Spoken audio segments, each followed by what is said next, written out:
Welcome to Discovering. It's 2023 already. Tonight, we take a look back at some of my favorite stories from 2022.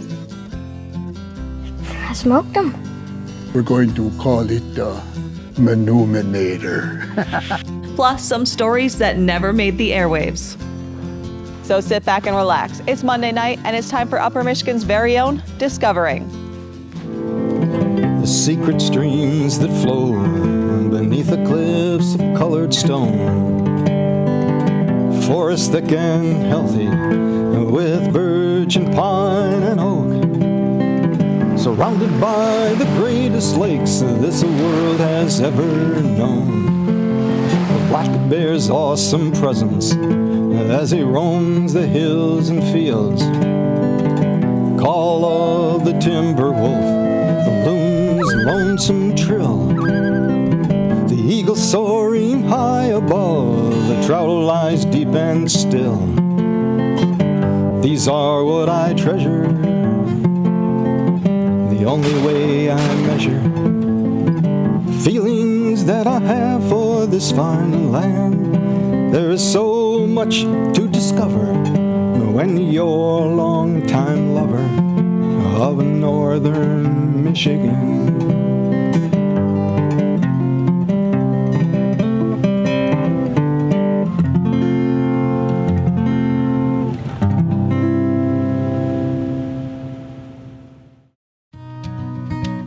It has already been 4 months since I became your full-time producer and host of Discovering. It's been almost 4 years since I did my first story. Time flies when you're having fun, they say. A question I get asked a lot, even by my FedEx guy, is what's my favorite story? It's a tough question, as many of them are my favorite for one reason or another. I love the adventures and the people I meet along the way.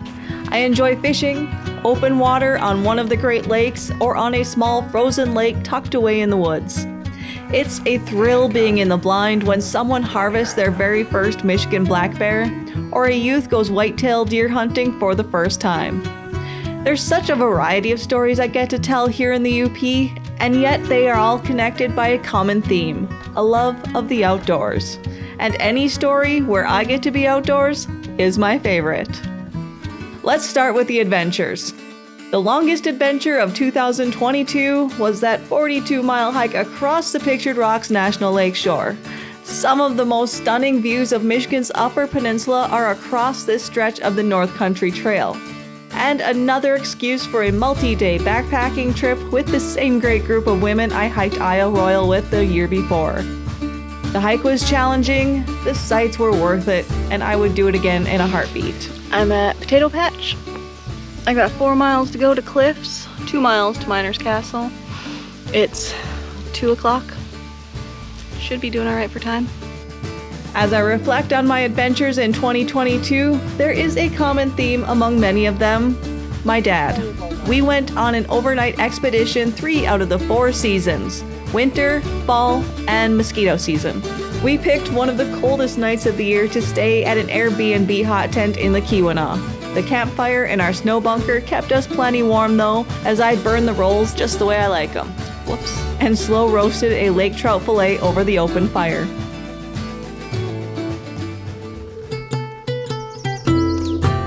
In that spring, early summer mosquito hatch season, Dad and I put our gears in no hurry and hiked out to the Orin Crum shelter along the Sturgeon River.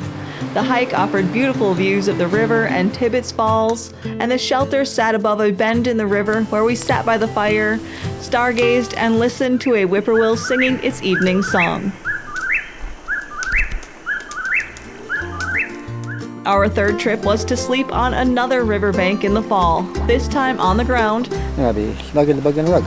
and do some trout fishing. I wasn't counting on our fishing ability to feed us, so I brought the fixings for foil packs filled with bear burger from the bear I harvested, and potatoes, carrots, and onions fresh from our gardens. We actually did catch fish the next morning and decided next time to make it a 2-night adventure, so we will have time to cook our catch. Nice. I can't wait to see where 2023 takes us.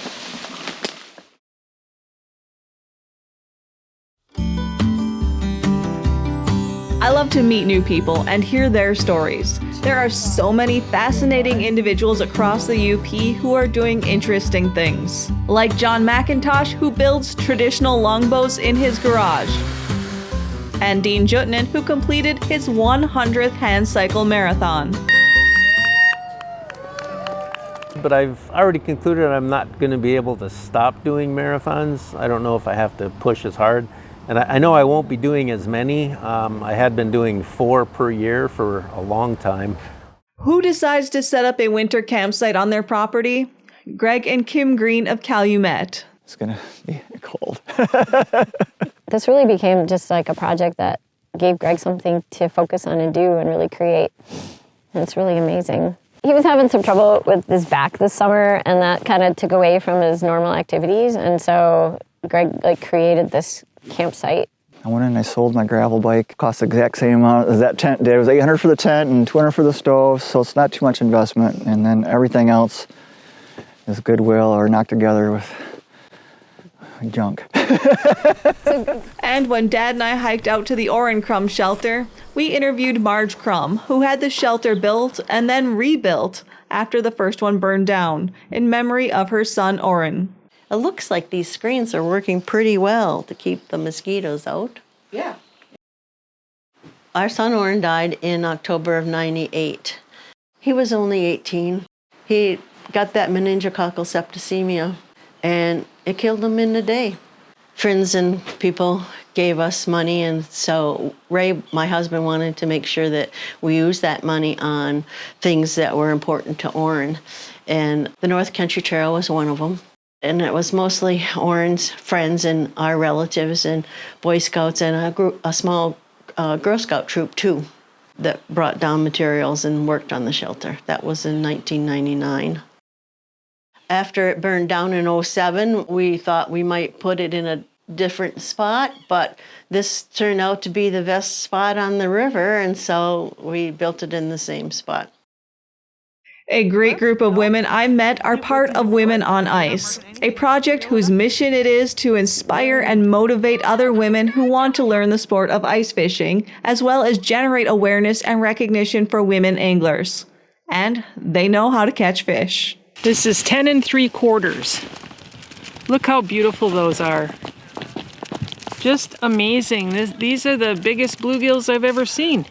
This kind of weather, sometimes it pays to just wait them out. You know, we're just kind of hunkered down in our shacks and snowing like crazy, and fish are showing up regularly though. Not hot and heavy, but when you catch them, they're dandies. Holy smokes. How big is that thing? I have no idea. 14 3/4. My forte is rattle reels, tip ups, tip downs. Nothing like seeing that go, and then you just take off running.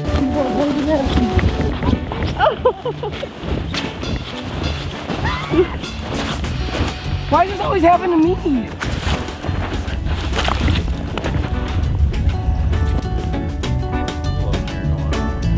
Oh yes!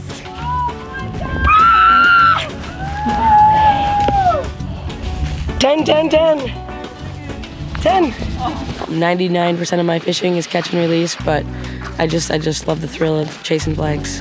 I bet it's a crappie. Oh my gosh. Holy smokes! It's a crappie. Wow!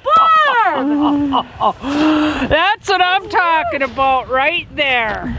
You know, if you learn to chase those down, there'll be no stopping you, man. This is why the UP is the greatest place on earth. Another person on a mission is Roger Labin, who is dedicated to the preservation and restoration of wild rice, also known as manumin, in the western Upper Peninsula, and educating the public about its importance in the ecosystem and to the culture of the Anishinaabe. And it actually is now part of our identity, very much like our language. My mentor, who asked me to continue doing his work after he walked on, told me to fight and restore this, because if we lose this rice, it's part of our identity that we lose. What we need to harvest rice is we need a canoe. In our regulations at LVD, it can't be longer than 16 feet, wider than 36 inches.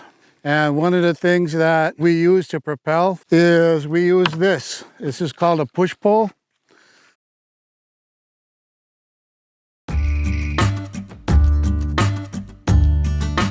Speaking of adventures and people who do interesting things, the Michigan Ice Fest in Munising is an event for the adventurous and thrill-seeking.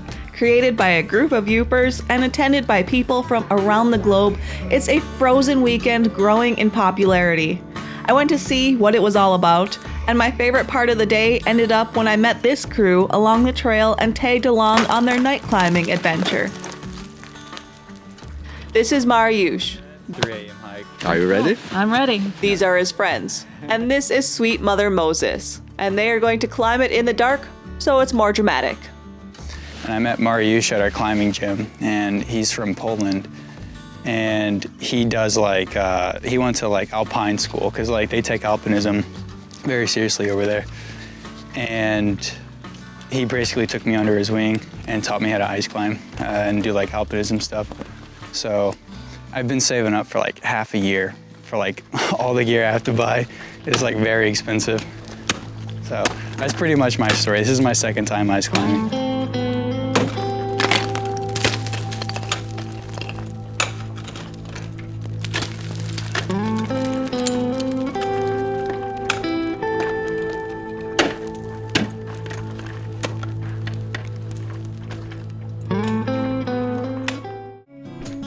Hunting and fishing, the meat and potatoes of the show. The hardest to film, but the most rewarding when it all comes together. When I head out for a hunting or fishing story, I have no idea if I will come back with a story.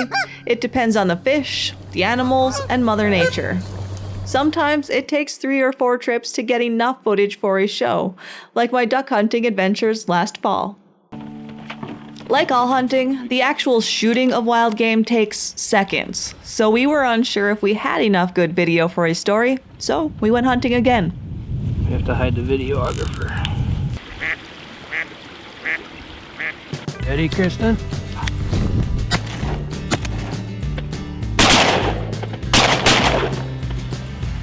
This one.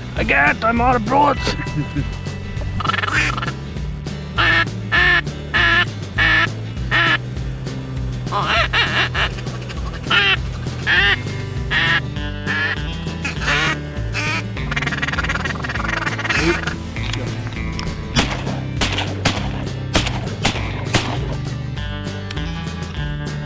I have been out numerous times filming fishing and no stories come to fruition, but that's a story for another show. One fishing story this year where luck was on our side was king salmon fishing on Lake Michigan with John Ron of Yooper Outdoors. That's all it took. Walk away from that camera.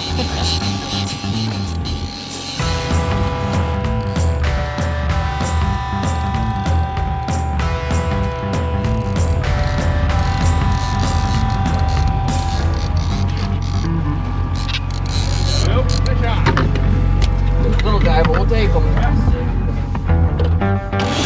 That's a big boy. That's a big boy. All right, who wants this one?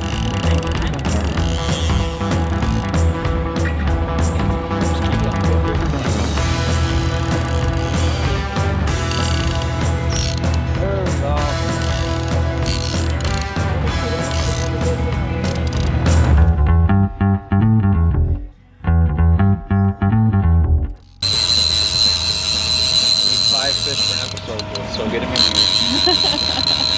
We need 10 fish for an episode, I lied. And John Ron, as you probably know, is also my bear guide for stories the last few years. And who can forget 12-year-old James and that bear he smoked? Let me check my watch here. About, say, 5 hours we've been sitting out there? Probably 4. Sitting out there. Raccoons come in. I noticed raccoons started acting weird towards it started to get darker. They ran off, so I just sat there, waited. And there's a little black spot I could see start moving in the back behind the bait pile. Lo and behold, next thing you know, I see a bear face pop out of the woods. And he circled the bait for a while. Came in, ate, couldn't get a good shot that time. He left for a minute, circled around again, came back. He put his front shoulder out, or front arm out. He turned backward. His head was facing this way. Had a perfect shot at his heart. Smoked him.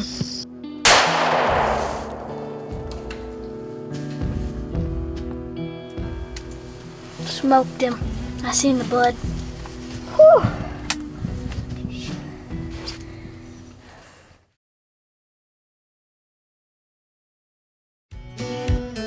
Another common theme across the year is getting kids out hunting and fishing.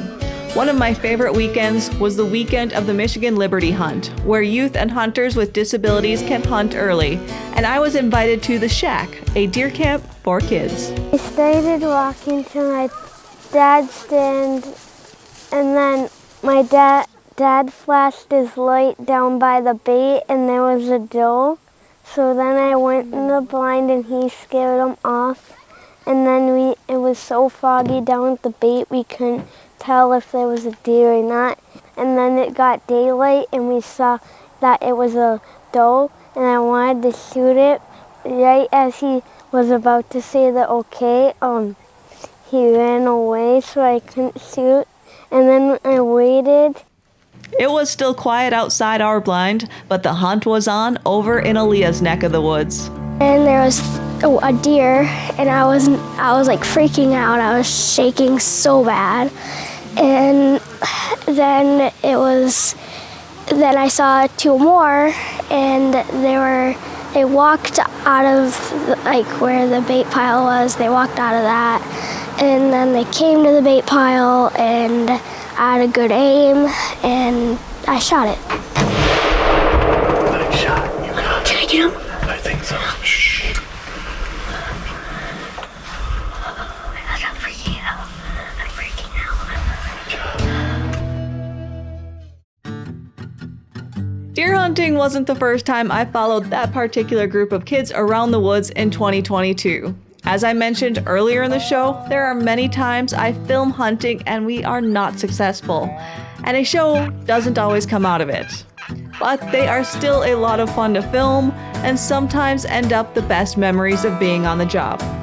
So, here's some footage of a story that never hit the air, that includes all of my favorite story themes, the outdoors, kids, hunting, and they certainly made it an adventure. So we'll go in there a little ways. Once we find somewhere where we can hide everybody, set the decoys on that trail, take a nap, wait for daylight. Sound good? Last spring, I met up with the Miles and Basil families for a day of spring turkey hunting. The crew had scouted the evening before and saw a group of turkeys off to roost in this area.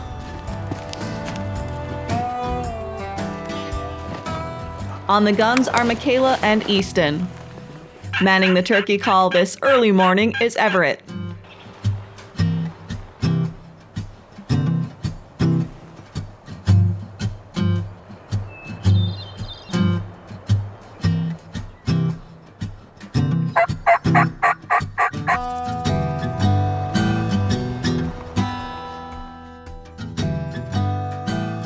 No luck, so we checked out another property that they had permission to hunt. What's the plan now, Ev? Shoot a turkey. We spotted turkeys running into the woods on a neighboring property, but no luck in cutting them off or calling them to us.